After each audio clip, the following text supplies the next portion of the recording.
All right, riding home, a little solo riding home. I want to talk a little bit about Georgia's home schedule. I got the pleasure of being in Athens for a couple days, and I went by the stadium yesterday and was just kind of taking a stroll. It was kind of quiet before the storm. The grass isn't painted or anything, and it just got me thinking how, we're getting a lot closer to the season, and there's going to be some.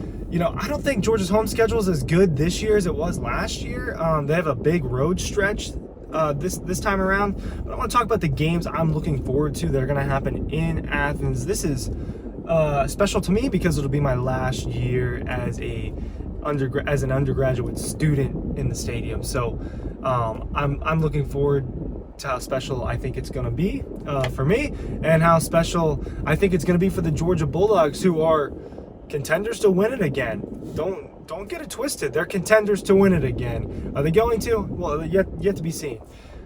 Ryan Curley from Dog Post here, talking about Georgia's home schedule. Make sure you're checking out DAWGSTRUCTION. It's not that hard, guys. Make sure you're checking out the best content you can get. Those are packaged together right now. We just got a new order. So if you get DAWGSTRUCTION, you get the magazine free. And I think the Tennessee game is probably, like, if you're just looking at the schedule at first glance, I think the Tennessee game is probably your best matchup. I think that will probably, that's in November, early November. I assume that's going to be a 3:30 CBS, the SEC game of the week on CBS at that point in the season, especially if Tennessee ends up being as good as what people are saying. I mean, there's hype around Tennessee. Everyone kind of thinks they're going to be second in the East.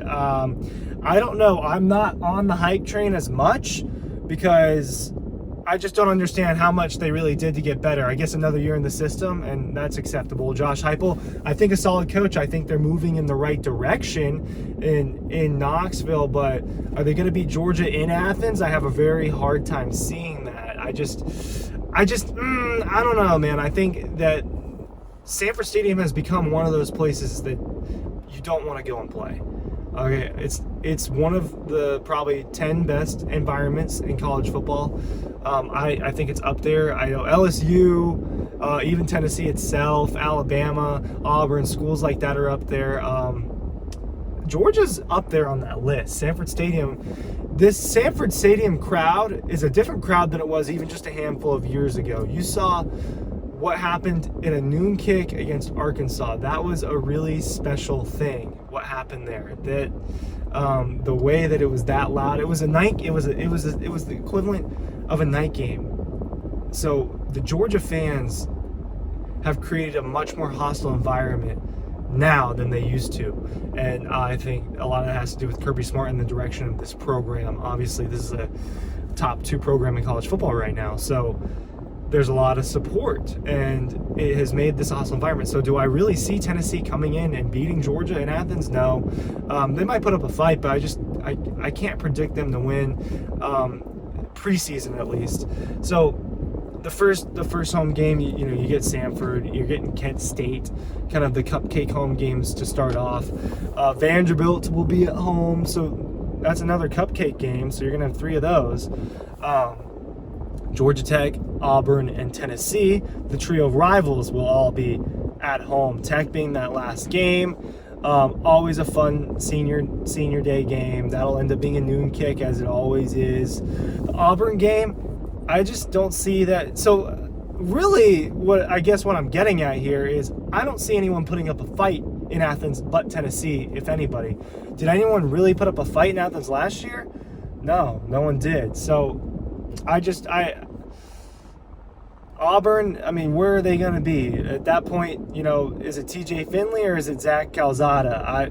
Either way, I don't think any of them are spectacular. Now, I think Calzada is probably the better quarterback, and I think if he doesn't start right away, he will eventually start for Auburn.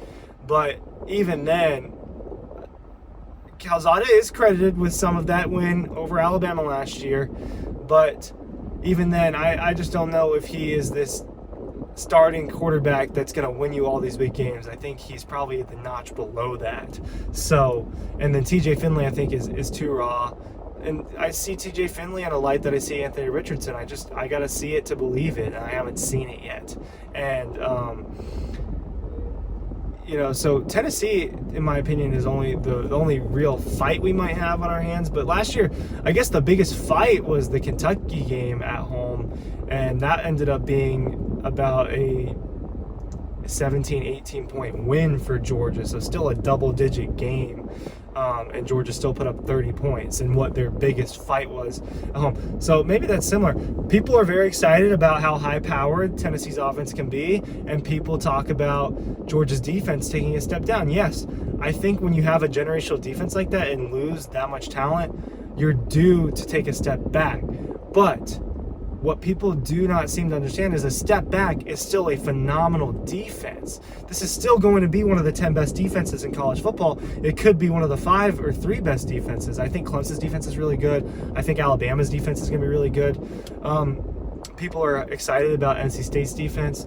I think Georgia's defense is going to be probably right behind those defenses, if not up there with them. And so Jalen Carter, Keely Ringo, Nolan Smith, Robert Beal, there's leaders back.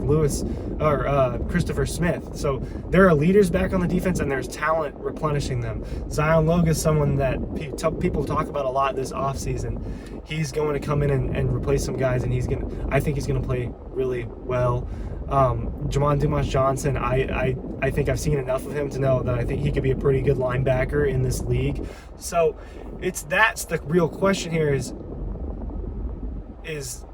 at this home stretch, I think they should go 6-0 in this home stretch, because 4 of the games essentially I think are gimmies. I think the Vanderbilt, the Georgia Tech, the Kent State, and the Sanford are all gimmies. So what are your 2 real games at home? Auburn and Tennessee. Well, I just don't think Auburn's even close to Georgia in any sense right now. So I look at that and I go, well, I think Georgia handles them pretty easily in October. Move on to November. It's late in the season.